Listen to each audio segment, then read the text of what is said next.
and had your wonderful, beautiful hello.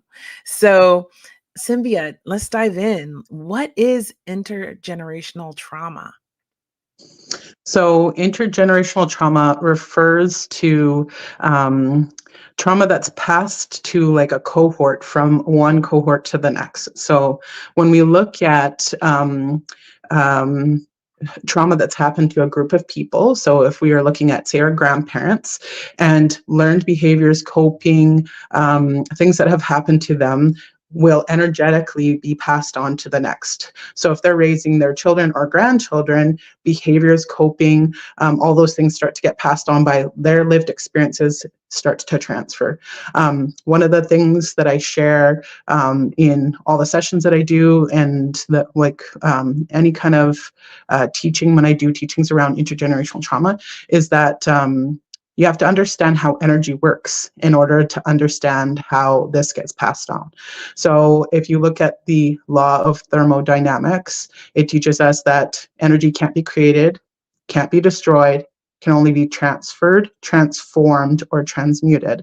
So when a trauma happens, so in Canada, we use the word, or we have the Indian Act and residential schools. Here in Canada, we refer to boarding schools. That's what the term would be in the United States.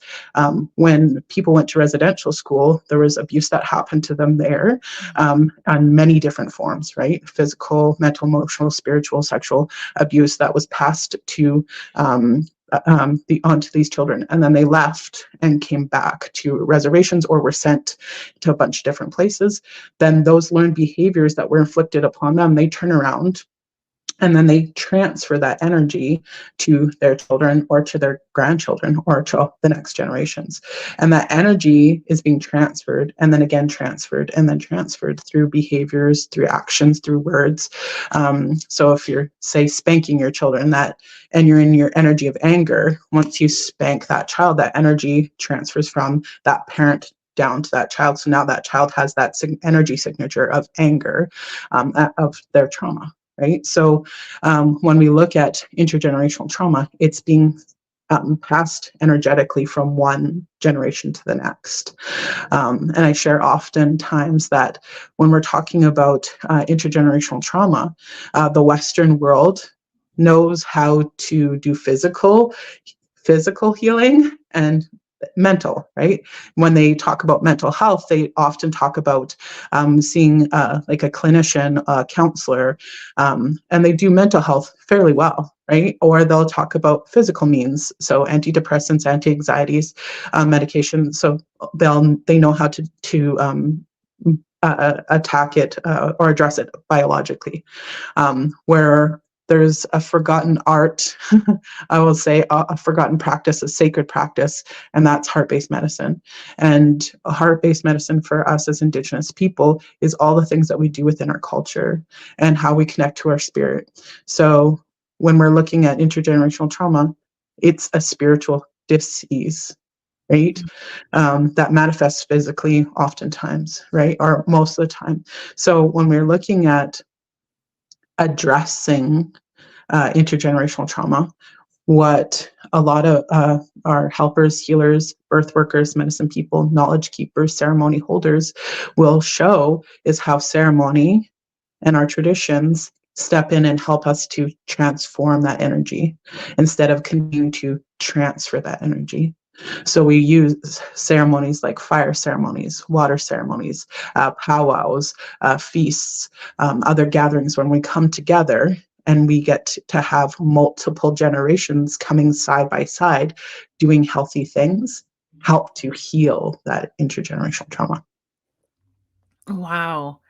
Okay, so that already was a lot. So we're gonna back it up so that I can unpack this fully. Right. So we know that energy is the constant, right? And you explained that really well. What is really interesting to me is what you said about how anger can be passed down. And you think about, for example, physical discipline. And if you know, obviously once you know better, you do better. But for a lot of generations, this was the way of disciplining your children. But here's the thing, like we learned in, I guess, in the last 20, 30 years that you shouldn't physically, if you're going to choose physical discipline for your children, don't do it when you're angry, right? Mhm. Because you can be excessive, it can veer into abuse, right? And so you're less in control of your emotion when you're angry, you're reactive, and it can be really bad for the child. So then you transfer that energy of that anger into the child, and then that child can become an angry person or an angry, or then when they have their children, they then do the same thing, and it just Well, goes down and down.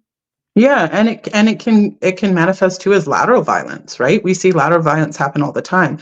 That energy signature is now in them, so they have like oftentimes when I do sessions with people, we'll sit, just like this, we'll do a prayer, we'll do a cleansing, and then in that prayer, I'll see ancestors, guides, and protectors start to show me different places on their body where energy's stuck, and when they show me those places on their body, it's usually connected to something deeper, some kind of instance where there was trauma that happened. That's always what happens, right? So, depending on where I see energy that's stuck, I can say, hey, this is usually connected to this, this, this, this.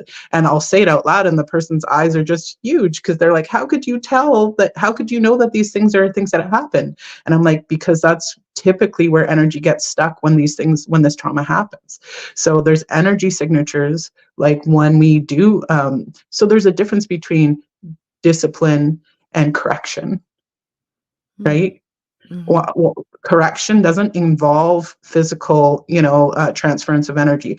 Correction is done lovingly, it's done without shame, and it's done with example, right? Those are mm, totally different than with discipline. Discipline ends up, like you're in the corner, you're on a timeout away from. So, like, how do you ever cope with, the feelings or emotions? None of those things get addressed in the moment. You're just being pulled away, right? And put somewhere else. And then physically, that energy is immediately transferred, right? So that person's got that energy signature of trauma, right? And they experienced it as anger transferring to them.